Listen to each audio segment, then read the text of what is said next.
Mari saudaraku, kita memberikan waktu sejenak untuk merenungkan firman, bersyukur dan memuji melalui voice note program Perteduhan Jiwa. Refleksi dan doa kita kali ini berdasarkan bacaan atas Mazmur 14 ayat 1 sampai 3. Untuk pemimpin biduan dari Daud. Orang bebal berkata dalam hatinya, "Tidak ada Allah." Busuk dan jijik perbuatan mereka. Tidak ada yang berbuat baik. Tuhan memandang ke bawah dari sorga kepada anak-anak manusia untuk melihat. Apakah ada yang berakal budi dan yang mencari Allah? Mereka semua telah menyeleweng. Semuanya telah bejat. Tidak ada yang berbuat baik, seorang pun tidak.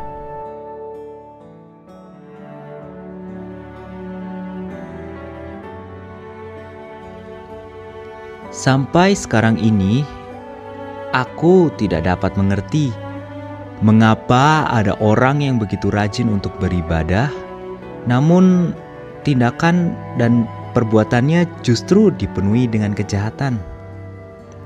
Jika dilihat lebih dekat lagi, mungkin saja tubuhnya dipenuhi dengan berbagai aksesoris yang menunjukkan betapa religius dirinya. Bahkan mulutnya juga selalu berhiaskan dengan kata-kata puji-pujian kepada Tuhan. Akan tetapi tindakannya justru merugikan orang lain. Mungkin bukan hanya aku yang akan merasa sangat gundah ketika ada seseorang yang memiliki jabatan rohani sebagai hamba Tuhan, namun faktanya ditetapkan sebagai tersangka oleh aparat penegak hukum karena terlibat kasus kejahatan penyerobotan tanah. Itu salah satu contoh kasus yang masih hangat sampai sekarang ini. Kalau tidak keliru, di akhir tahun 2008 ada juga hamba Tuhan yang tertangkap oleh Komisi Pemberantasan Korupsi karena kasus penyuapan komisioner KPPU. Dan pada bulan Februari 2009 divonis pidana penjara 3 tahun dan denda 200 juta. Dan orang yang sama pada Oktober 2018 tertangkap oleh Komisi Pemberantasan Korupsi kembali terkait penyuapan seorang kepala daerah untuk memuluskan perizinan sebuah proyek. Meskipun demikian, tentunya aku tidak boleh merasa lebih benar ataupun lebih baik. Karena dalam skala yang lebih kecil dan sederhana, bisa jadi aku ini juga melakukan hal yang sama. Lidah dan bibir memuji Tuhan, namun tindakan dan perbuatan justru menista Tuhan. Benar yang dikatakan oleh pemazmur. Orang bebal berkata dalam hatinya, "Tidak ada Allah." Busuk dan jijik perbuatan mereka. Tidak ada yang berbuat baik. Bukankah ini berarti bahwa sikap orang-orang yang digambarkan sebagai bebal bukanlah mereka yang tidak mengakui keberadaan Tuhan? Mereka adalah orang-orang yang mulutnya mengakui Tuhan. Penampilannya pun semakin menegaskan hal itu.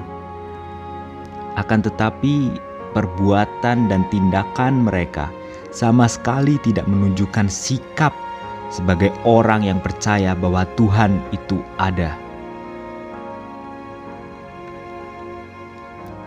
Seharusnya aku terus mengasah kepekaan untuk dapat melihat dan merasakan bahwa Tuhan memandang ke bawah dari surga kepada anak-anak manusia untuk melihat apakah ada yang berakal budi dan yang mencari Allah.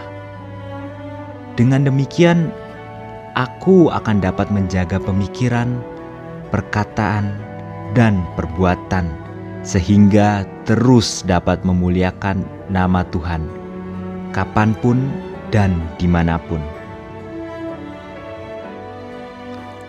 Mari saudaraku, kita berdoa. Ya Tuhan, kami tidak dapat memungkiri bahwa si jahat terus berupaya untuk menarik diri kami mengikuti kehendak-Nya. Memang tidak mudah, namun kami akan terus berjuang untuk menolak rayuan para seterumu itu. Terlebih di tengah-tengah situasi dan kondisi pandemi seperti sekarang ini. Sebetulnya ada banyak kesempatan di mana kami dapat mencari keuntungan bagi diri kami sendiri. Akan tetapi, kami merasakan Roh Kudus mendorong kami agar terus menjadi berkat. Kehadiran-Mu menolong agar kami dapat mengasah kepekaan sehingga dapat turut merasakan penderitaan orang-orang lain di sekitar kami. Di tengah-tengah kerapuhan, kami dapat semakin berhikmat dan menjadi saluran berkat. Dengan demikian, nama-Mu dapat dimuliakan melalui kehidupan kami. Kami yakin bahwa Engkau yang selalu memandang kepada orang-orang pilihan-Mu akan senantiasa menyertai dan memimpin di dalam setiap langkah kehidupan kami. Cerahnya pagi ini menjadi tanda kepastian akan berkat dan pertolongan-Mu itu. Kami tenang jikalau Engkau dekat. Terima kasih ya Tuhan Yesus. Amin.